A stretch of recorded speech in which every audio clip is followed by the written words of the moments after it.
देखिए,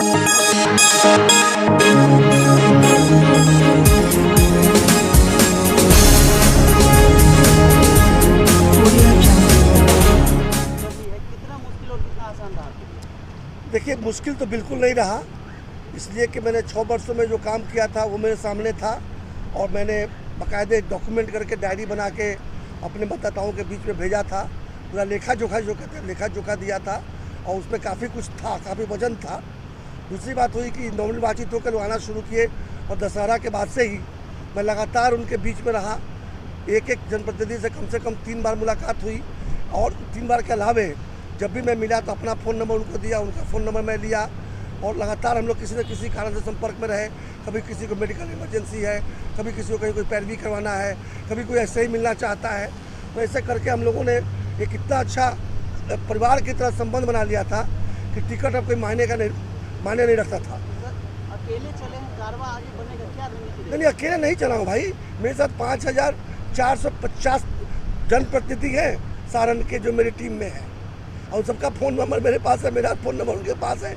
उनके साथ फ़ोटो खिंचाया हुआ है, उनके साथ भोजन किया हुआ है, उनका फ़ोटो बन के उनके घरों में टंगा हुआ है। तो वो संबंध जो है वो आप दूर नहीं कर सकते। मैं चुनाव उस तरह नहीं लड़ता कि किसी एजेंट के हाथ से पैसा भेज के वोट खरीदिए, जो बाकी जगह होता है, कई जगहों पर होता है। मैं सीधे बताता हूँ कि मैं हूँ आपका प्रत्याशी और आपका वोट मांगने आया हूँ। इन कारणों से मैं वोट आपका मांग रहा हूँ। गलतियाँ भी जहाँ पर हुई है ना, नगर निगमों में मैं बताया है कि मैं पंचायत पर फोकस कर गया था, नगर पंचायत और नगर निगम की समस्याओं पर मैं ध्यान नहीं गया। अगली बार मैं आप पर भी ध्यान दूंगा। देखिए, हम चूँकि ट्रेडिशनल राजनेता नहीं है, इसलिए अभी तो झूठ बोलना नहीं सीखे। भाजपा ने नजरअंदाज किया है, क्या माना जा रहा है कि राजद के साथ मिलकर जनहित के मुद्दे उठाएंगे आप?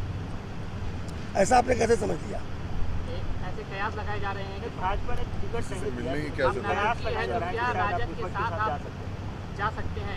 कोई जरूरी नहीं कि मैं किसी पक्ष में हूँ, मैं निष्पक्ष भी तो रह सकता हूँ।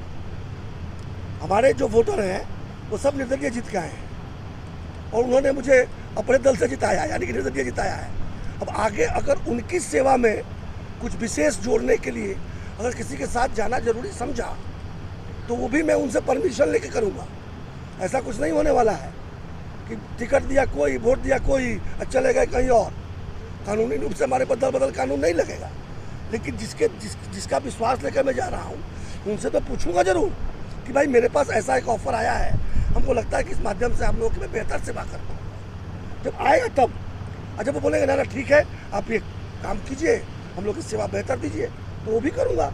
लेकिन आज की तारीख में ऐसा कोई ऑफर है और ऐसा कोई विचार है। सर, जनप्रतिनिधि के द्वारा आप जिता के लाए गए तो उनकी सशक्तिकरण की दिशा में आपका क्या रोल है? बहुत जोरदार काम चल रहा है, एकदम एक एक अधिकार उनके अगले 2 वर्षों में पंचायत के दरवाजे तक पहुंचा देना है। कम से कम 18 विभाग हैं जो अंतिम व्यक्ति तक अपनी योजनाओं को, सेवाओं को और विकास के कार्यक्रमों को पहुंचाते हैं। उन सारे कार्यक्रमों को किसी भी दृष्टि से ये संभव नहीं है कि ब्लॉक में बैठे हुए लोग और जिला में बैठे हुए लोग उसका कार्यान्वयन, अनुश्रवण और संरक्षण कर सकें। ये पूरा कार्यान्वयन, अनुश्रवण और संरक्षण पंचायत प्रतिनिधियों के हाथ में जाना चाहिए, अर्थात गाँव की सरकार होनी चाहिए। ये मैं संकल्पित हूँ, ये मेरा सपना भी है और मेरा विश्वास है कि एकमात्र यही माध्यम है, यही करके हम अंत्योदय के सपने को पूरा कर सकते हैं। और उस दिशा में मैं पहल भी किया हूँ, आंशिक सफलता भी मिली है और मुझे पूरा विश्वास है कि अगले 5 वर्षों में इसको धरातल पर उतार कर और चला कर देख लेंगे। अच्छा, जनप्रतिनिधि की सुरक्षा का मामला है, लगातार जिस तरह से पिछले चुनाव के दौरान भी बहुत सारे ऐसे घटनाएँ घटे जो जनप्रतिनिधियों के साथ भी घटे, प्रत्याशियों के साथ भी घटा। क्या उनकी सुरक्षा को लेकर के आपका कुछ? देखिए, इस विषय को लेकर मैं परसों मंत्री जी से मिला था, बात मैंने उठाया था, वो भी बहुत चिंतित है, सरकार बहुत चिंतित है। निश्चित रूप से देखिए, क्षेत्र इतना बड़ा है ना, 2.5 लाख जनप्रतिनिधि चुनाव जीत के आए हैं, कई लाख लड़े हैं, तो सबकी सुरक्षा का उपाय कर देना और सबको एक सिक्योरिटी गार्ड दे देना ये संभव भी नहीं है और ये हो भी नहीं सकता। लेकिन माहौल बनाने का काम और कहीं कहीं खास जगहों पर सिक्योरिटी प्रोवाइड करने का काम, इस पर सरकार गंभीर है और मैं भी लगातार अपने मंत्री के संपर्क में हूँ। एक और सवाल है, जनप्रतिनिधियों का जो अधिकार की कटौती की जा रही है लगातार सरकार के द्वारा, उनको अधिकार से वंचित किया जा रहा है, उनका पावर ऑफ अटॉर्नी कम किया जा रहा है। क्या इसको लगता है, इसको लेकर कुछ काम करने का? जैसे आपने कहा कि पंचायत सरकार का मैं निर्माण करूँगा उसके पक्ष, तो वो कहीं ना कहीं जब अधिकार ही उनको नहीं मिलेगा तो कैसे आप? मुझे ऐसा कभी नहीं प्रतीत हुआ, खास करके ये मंत्री जो है सम्राट चौधरी जी के आने के बाद से, कि कहीं भी अधिकारों में कटौती करने का प्रयास किया जा रहा है।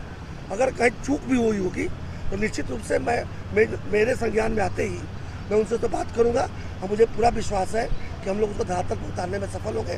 कहीं अधिकारों में कटौती नहीं होगी, बल्कि अधिकारों में बढ़ोतरी होगी। जनप्रतिनिधि का हमेशा से शिकायत रहा है कि फंडिंग के मामले में एमएलसी जो उनका सपोर्ट नहीं करता, इसको लेकर क्या करें?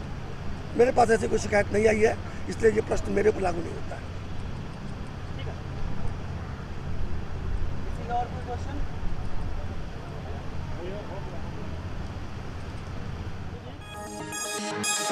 Thank you.